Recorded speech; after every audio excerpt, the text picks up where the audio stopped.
eu sou Ana Paula Flores e essa é mais uma edição da série Maratona Enem 2021.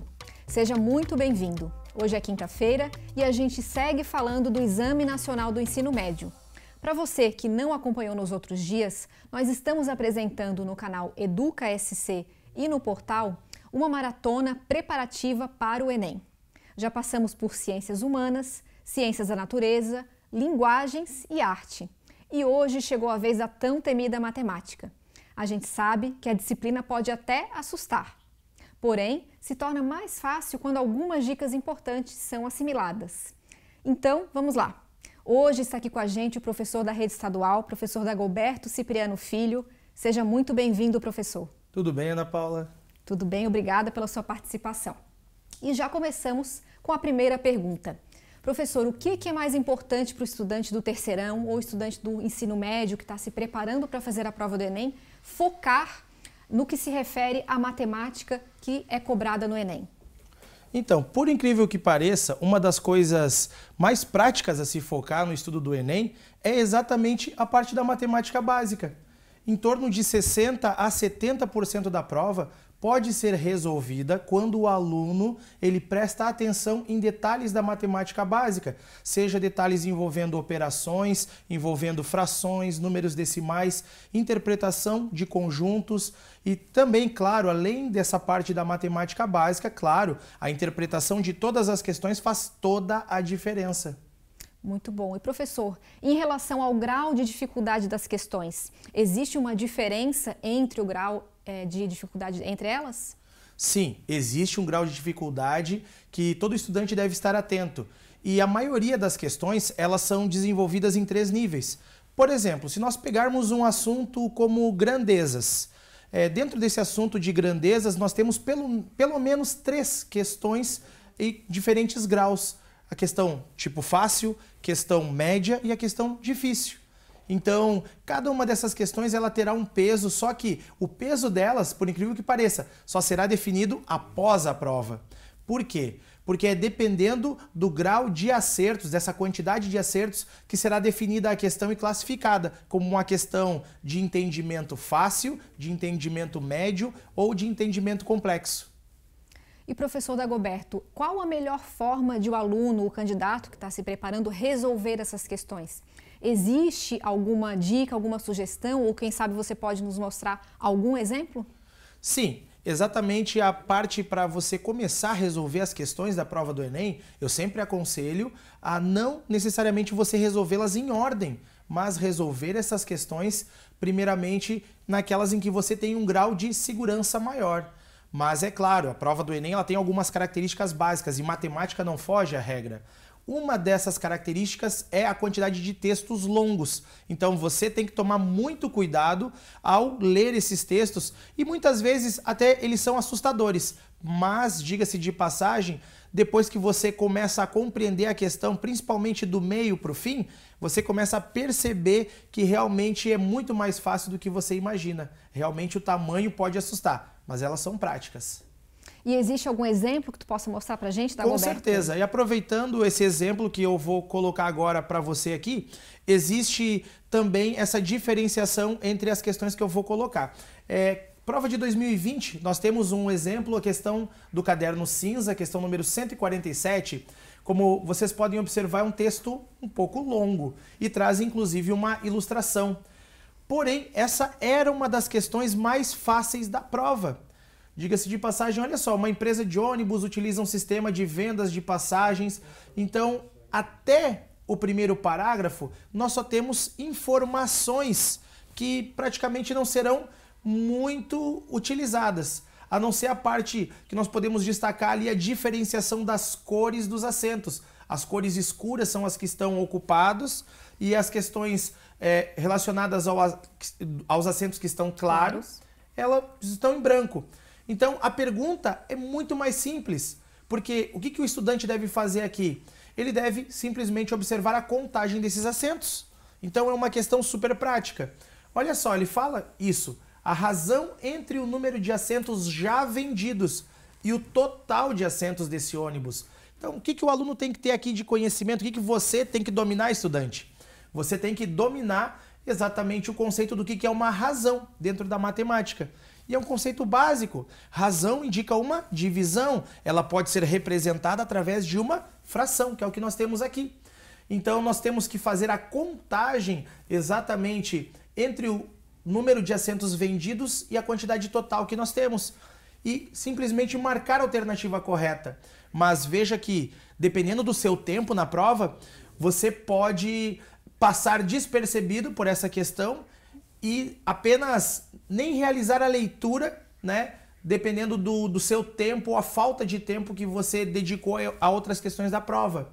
Então, por isso, é muito importante você tentar olhar rapidamente para ela. Então, treinar a leitura dinâmica pode te ajudar bastante. E, principalmente, ler o último parágrafo da questão em matemática, porque o último parágrafo é praticamente a chave da questão. Ele diz exatamente qual é o objetivo da questão, o que você deve procurar. Então, dependendo da chave da questão, você já pode perceber que o restante do texto ele é desnecessário em alguns aspectos. Isso torna muito mais simples. Essa questão aqui é uma questão nível fácil, porque a maioria das pessoas acertou essa questão. Mas veja, uma questão tão simples como essa na prova, ela vai aparecer, e sim, esse ano não será diferente, mas ela vai trazer ao longo da prova também outras questões deste mesmo assunto, num nível um pouco além desse esperado, que é o outro exemplo que eu vou mostrar aqui para você também. Nós temos a questão desse mesmo caderno aqui, foi a questão 147, e a questão 154, ela mostra isso. Por exemplo, essa questão 154 envolve o mesmo assunto, ou seja, é cobrada a mesma habilidade ao longo da questão. E aí nós podemos observar, fala sobre um pé de eucalipto que ele tem um rendimento de 20 mil folhas de papel A4. Fala sobre a densidade superficial do papel e aqui usa a palavra que nós acabamos de ver na questão anterior, a palavra razão. Ou seja, a densidade do papel é medida pela razão, ou seja, uma divisão da massa de uma folha de papel pela sua área. E ele nos dá essas informações da massa medida em gramas e a área medida em metro quadrado. Então, ele quer saber agora quantos quilogramas de papel, em média, rende esse pé de eucalipto. Então, o nível dessa questão é um pouco mais elevado em relação ao que nós vimos anteriormente na primeira. Ou seja, eu quero mostrar para você uma coisa muito importante também da prova do Enem, que é geral em todas as áreas do conhecimento, chamada de teoria de resposta ao item. Ela vai fazer com que você tenha pontuações diferentes em cada questão. Por exemplo, se você acertou a primeira questão que eu mostrei aqui, a questão 147, e você também acertou essa questão 154, você vai, por exemplo, ganhar 2 pontos na questão 147 e 2 pontos na questão 154. Ou seja, um exemplo, totalizando 4 pontos. Agora, imagine que você tenha errado a questão 147, que era uma questão muito simples, e tenha errado a questão 154. Você não terá a pontuação de 2 pontos para cada uma delas. Por exemplo, a questão 147 você vai ganhar em torno de 1 ponto só na questão e não mais esses 2. Por quê? Porque o sistema vai realizar uma leitura de que é impossível que uma pessoa tenha errado uma questão muito fácil, como a 147, e tenha acertado a 154. Então, o sistema automaticamente ele vai mudar a sua nota. Então, por isso que a prova de matemática, assim como as outras também, ela não leva em consideração a sua quantidade de acertos, mas ela leva em consideração as habilidades que estão sendo avaliadas pelo grau, pelo nível das questões. Muito bom, professor Dagoberto. Importante que o aluno, o candidato, tenha em mente todas essas questões específicas da prova do Enem, para resolver da melhor maneira possível, não é verdade? É verdade. A gente vai precisar ir para um breve intervalo, mas daqui a pouco a gente retorna. Então, você pode aproveitar esse intervalo e conhecer o nosso portal, o educasc.com.br, que o professor Dagoberto vai estar lá tirando as suas dúvidas no nosso chat simultaneamente. O nosso intervalo é só um tempinho e a gente já retorna.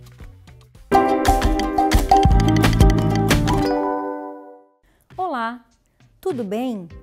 Você sabia que nossa programação traz diversos conteúdos especiais nos intervalos de cada aula? Nas segundas e sextas, o Minha Escola na TV mostra ações do cotidiano das escolas que servem de exemplo para todo o estado. Se a sua escola tiver alguma iniciativa bacana, pode mandar para a gente. Nas terças, é a vez de falarmos sobre o novo ensino médio. O programa traz entrevistas para falar sobre as experiências das escolas piloto e sobre os componentes curriculares eletivos do currículo catarinense. Na quarta, é dia de ficar preparado para o Enem, com conteúdos e dicas sobre cada caderno da prova. Já na quinta, o Educação em Saúde mostra projetos e hábitos alimentares e físicos que contribuem com o desenvolvimento do estudante. Os programas vão ao ar sempre às 11h50, mas são reprisados ao longo da programação. E também estão disponíveis no YouTube Educação SC. Não perca!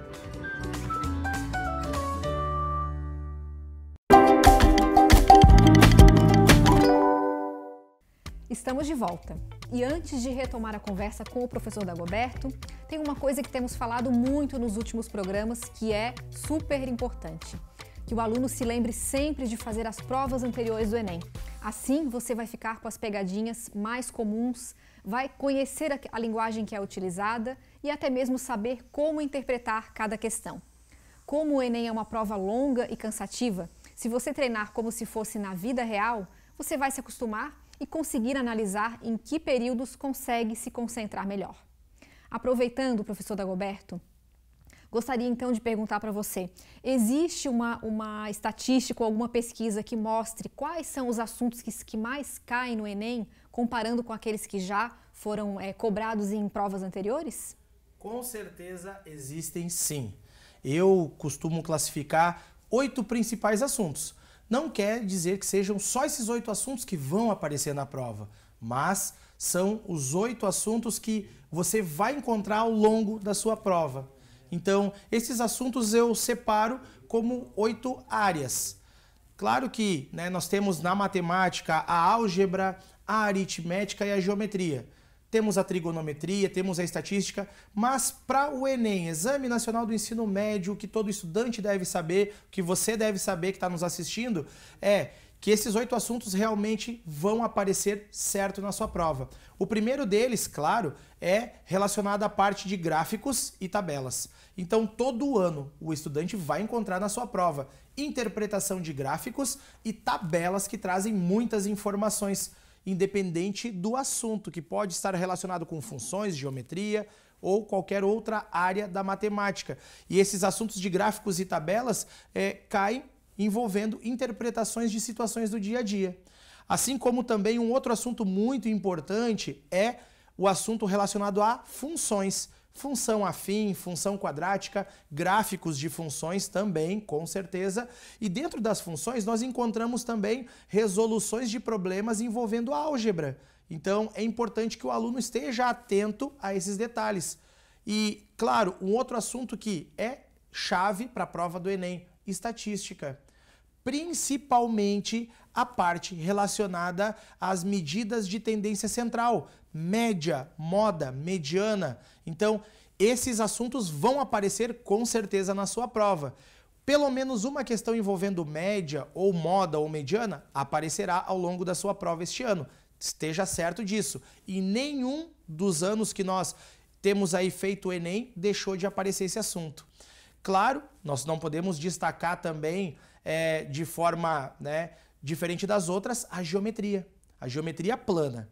A geometria plana, falando sobre formas geométricas e as propriedades, as características dessas formas geométricas, como, por exemplo, triângulos, quadrados, circunferências. Então, tudo isso fará muita diferença para o aluno se preparar dentro da geometria plana.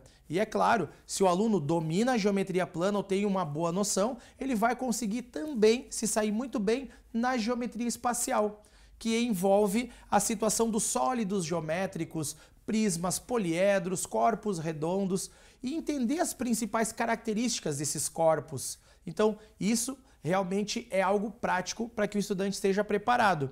Agora, quer uma questão certa para sua prova? Vou dar aqui uma questão certa, no mínimo 2. Probabilidade.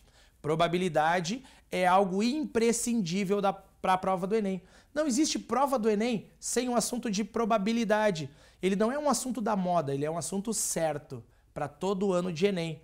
E é claro, nós não podemos deixar de lado a parte envolvendo a aritmética, que é, como eu já falei no bloco anterior, relacionada à parte das operações básicas e à interpretação de problemas envolvendo essas operações básicas. Existem questões na prova que elas não têm uma necessidade de ser resolvida através de fórmulas, mas ela pode ser resolvida com uma boa interpretação e uso das operações fundamentais. A adição, subtração, multiplicação e divisão. E é claro, como eu já mostrei também em 2 questões aqui fazendo comparativo, as grandezas proporcionais. Muita gente fala uma coisa que é certa. Uma boa parte da prova de matemática você pode resolver sim usando regra de 3. E a regra de 3 ela é uma coisa tão legal e tão prática. E se você está se preparando para o Enem, não tem como você não pegar uma prova do ano anterior e deixar de enxergar uma questão que envolva a regra de 3.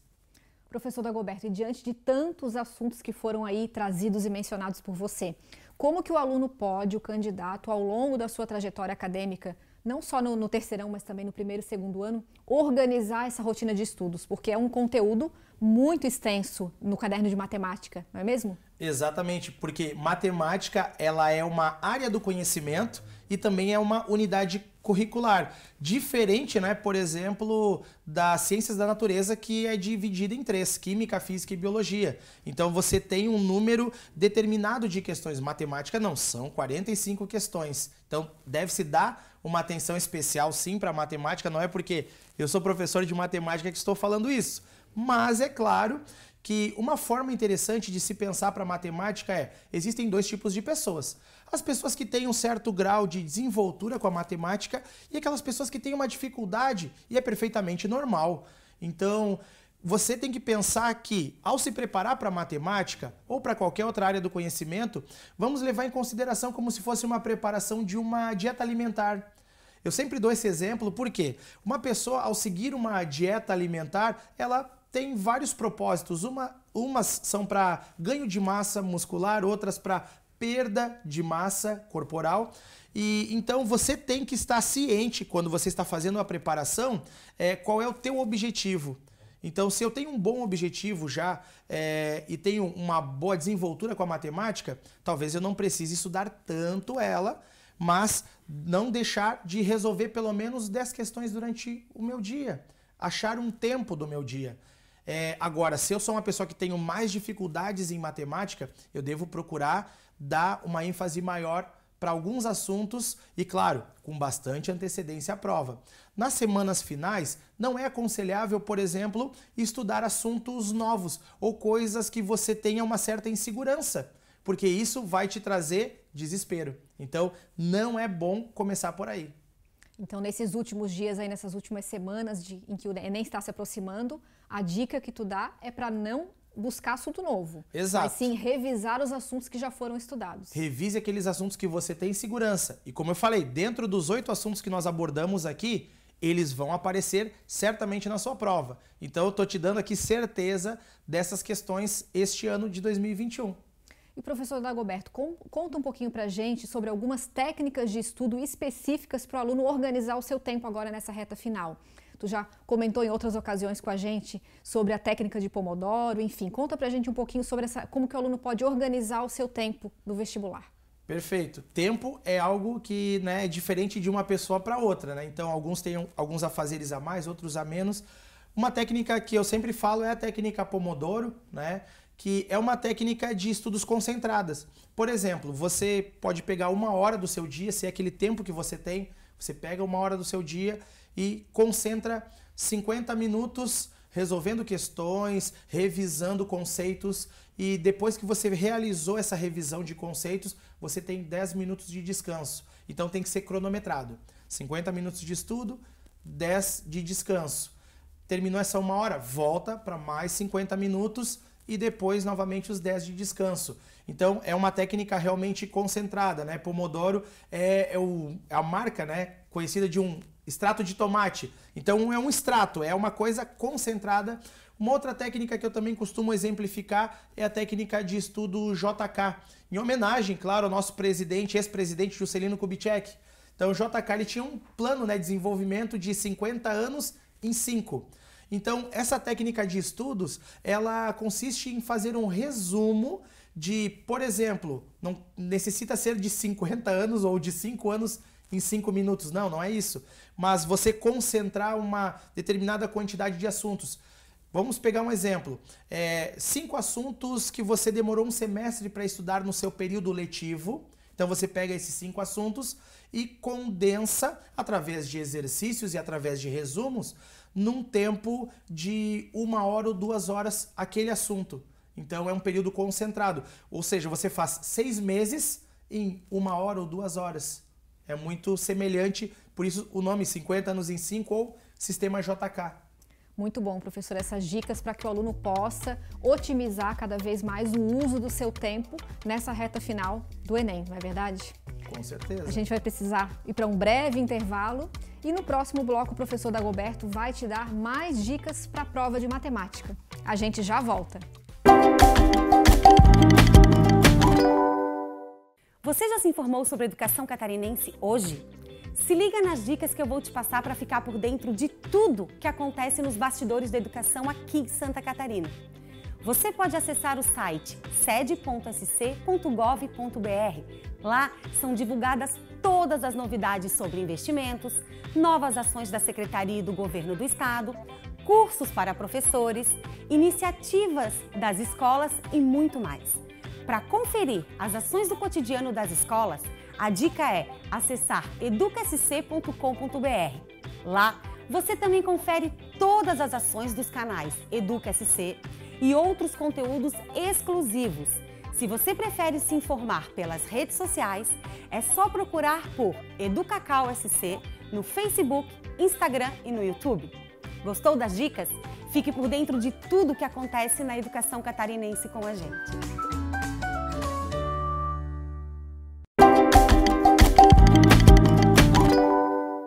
Voltamos com o último bloco da nossa Maratona Enem 2021. Hoje, com a disciplina de Matemática com o professor Dagoberto Cipriano Filho. E falta pouco para o dia da prova, que será aplicada nos dias 21 e 28 de novembro.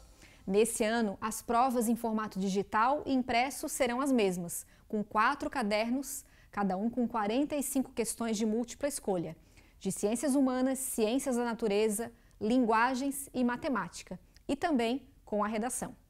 O formato é escolhido na hora da inscrição pelos próprios estudantes. Inclusive, você sabe qual a diferença entre as duas? Bom, basicamente no Enem Digital, as questões objetivas são mostradas e respondidas no computador. Por enquanto, essa aplicação só é disponibilizada nos laboratórios de informática dos locais de prova. E quem pode fazer essa prova são as pessoas que já concluíram o ensino médio ou que estão concluindo agora em 2021. Ou seja, quem está fazendo para treino só pode fazer a versão impressa. Lembrando que a redação é sempre feita manuscrita nos 2 formatos. Voltando à matemática, professor Dagoberto, diante de tantos conteúdos aí que podem ser cobrados, que podem ser exigidos na prova de matemática, como que o aluno, o candidato, ele pode trabalhar para controlar a parte emocional aí diante de tantos conteúdos que são cobrados na prova? Então, uma parte interessante realmente na preparação é focar nos principais assuntos que nós já citamos aqui no bloco anterior. Também, é claro, pensar em não se preocupar com aquilo que ele deixou de estudar e pensar que sempre o que vai trazer essa calma para ele é o exercício da prática de leitura. Até mesmo para a prova de matemática, sim.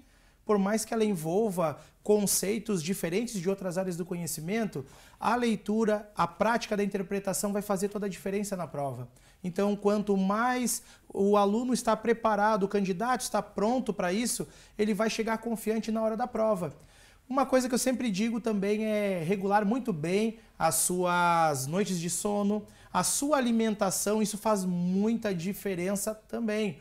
praticar exercícios básicos de caminhada, respiração, porque isso ajuda na questão da oxigenação sanguínea. E é muito engraçado que realmente faz a diferença na vida de muitas pessoas. Quando as pessoas começam a praticar isso, elas começam a entender que tudo isso vai colaborar para aquele momento crucial, que é a hora da prova. E também pensar que aquele momento ali, aquelas horas de prova, elas não vão medir exatamente o seu total conhecimento.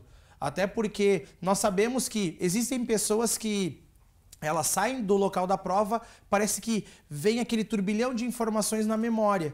E tem pessoas que chega na hora da prova, parece que dá aquele branco. Então, a ideia é sempre estar trabalhando, não com a questão de decorar fórmulas, decorar conceitos, mas procurar compreender a matemática no nosso dia a dia. Isso vai fazer toda a diferença para uma boa preparação para a prova e vai espantar também de vez o nervosismo. Muito bem, professor Dagoberto. Essa e outras questões, tu também comenta bastante lá no teu canal do YouTube, né? O professor Dagoberto tem um canal no YouTube chamado Matemática e Companhia. Conta pra gente um pouquinho dos conteúdos que tu oferece lá no canal. Perfeitamente. Então, lá dentro do canal Matemática e Companhia, hoje já conta com mais de 200 mil inscritos, né? Então, também você é convidado a se inscrever lá, seguir o canal. Tem muitas dicas e playlists de matemática básica, tem matemática especificamente para o Enem, com a série chamada Momento Enem, onde esses 8 assuntos que nós abordamos aqui ao longo desse nosso encontro estão lá disponibilizados com exemplos de questões. Como interpretar uma questão do Enem, como entender exatamente o que a questão está pedindo, entender que existem questões que abordam especificamente um assunto, mas que até eu chegar naquela resposta, eu preciso realizar 2 ou 3 procedimentos. E o Enem, ele traz uma coisa muito interessante que eu sempre comento também em alguns vídeos lá do canal, é que geralmente se você tem 2 ou 3 procedimentos para fazer até chegar na resposta, as respostas intermediárias que você tem que encontrar ao longo do caminho, elas já aparecem nas suas alternativas. E eu também costumo comentar que a prova do Enem, ela traz uma coisa interessante. Eu uso um comentário pessoal. Eu digo que para cada pensamento errado, existe uma resposta certa. Essa é uma forma que eles usam também para elaborar as questões do Enem. Então, se eu pensar em errar um sinal, se eu me distrair em alguma operação, vai encontrar lá na hora da prova uma resposta, uma alternativa que se encaixe naquele erro de raciocínio. Então é um cuidado que nós temos que ter, uma atenção redobrada. E tudo isso eu gosto sempre de mostrar lá nos vídeos do canal, inclusive também nos vídeos de matemática básica, ensinando algumas técnicas que eu chamo de macetes de matemática para facilitar o cálculo. Mas veja, tudo isso que eu mostro eu sempre digo que você só vai conseguir realmente aprender se você praticar. Então não existe a possibilidade de nós aprendermos só olhando, apesar de nós aprendermos sempre as coisas de diferentes maneiras. Umas pessoas aprendem melhor só olhando, só ouvindo, outras aprendem exercitando. E então lá no canal eu costumo colocar isso. E se fosse esse exemplo na vida real, pegando aí os melhores jogadores do mundo, né, o pessoal que gosta de assistir futebol, eu sempre digo isso, que se fosse só por assistir, de tanto nós assistirmos o Messi e o Cristiano Ronaldo, todo mundo jogaria perfeitamente igual a eles. Então, por isso é necessário sim fazermos as questões. E aqui uma última dica que eu gostaria de dar também, que eu já coloquei em alguns vídeos lá no canal, é sobre a pirâmide da aprendizagem. Essa pirâmide da aprendizagem, ela mostra como nós aprendemos melhor as coisas. E a melhor forma de nós aprendermos ou de nós retermos o conhecimento é exatamente quando nós explicamos um assunto para alguém. É chamada pirâmide da aprendizagem. Né? Você que está me assistindo aqui agora pode procurar lá no Google pirâmide da aprendizagem. E você vai ver que 95% do nosso aprendizado ele se dá quando nós explicamos um assunto para alguém ou a resolução de um exercício. E aí as pessoas até que estão nos assistindo agora devem estar pensando, mas eu gosto de estudar sozinho. Então, faça de conta que esteja explicando para alguém esse assunto na sua casa. Né? Algumas pessoas... Os pais responsáveis, exato, alguns pai familiares. Responsável, interaja com alguém. E se tiver que interagir sozinho, não tem problema não. Ninguém vai pensar que você, né, é louco não. Por favor, vamos dizer que você depois está estudando e que essa é uma boa técnica de aprendizado. Muito bem. Professor Dagoberto, em blocos anteriores, tu tinha comentado a respeito da importância da leitura dinâmica. Explica pra gente mais um pouquinho, reforçando do que se trata essa leitura dinâmica e por que o aluno pode ganhar tempo na redação quando ele fizer esse tipo de leitura na questão de matemática. Perfeito. A leitura dinâmica ela é um método que consiste em procurar as palavras principais do texto ou de alguma questão qualquer. Quando eu encontro essas palavras principais e começo a relacionar elas, significa que eu não preciso perder muito tempo com a leitura dos primeiros parágrafos, porque o Enem tem essa característica em todas as provas. São textos longos e nós temos em média, veja, em média, não quer dizer que tenha que ser sempre assim, 3 minutos e meio por questão. Então você pode muito bem começar a ler também as questões de trás para frente, como o último parágrafo, pedindo o que a questão, observando o que a questão quer, o que ela está pedindo. E quando isso acontece, aí sim você pode voltar com mais calma nos parágrafos anteriores. Então, isso é uma forma também de leitura dinâmica. Não quer dizer que você tenha que folhear a prova muito rápido, mas é observar os principais tópicos. E na redação também, por que não? Fazer toda a diferença. Sim, e para ganhar tempo, né? Fazendo essa leitura dinâmica na prova de matemática, são 45 questões exclusivas para matemática, o aluno pode ganhar tempo aí para outras questões com maior nível de complexidade e também para os outros cadernos, né, professor? Exatamente. E lembrando que dessas 45 questões, nem todas obrigatoriamente envolverão cálculos. E aí, está mais tranquilo para o caderno de matemática depois de pegar essas dicas com a gente? Espero que o nosso programa esteja te ajudando nessa reta final dos estudos. Lembrando que no nosso portal você pode encontrar um material especializado de cada matéria que foi aqui abordada. E claro, com conteúdo validado pelos professores que participaram da maratona. Amanhã nós trazemos dicas de redação. Até mais!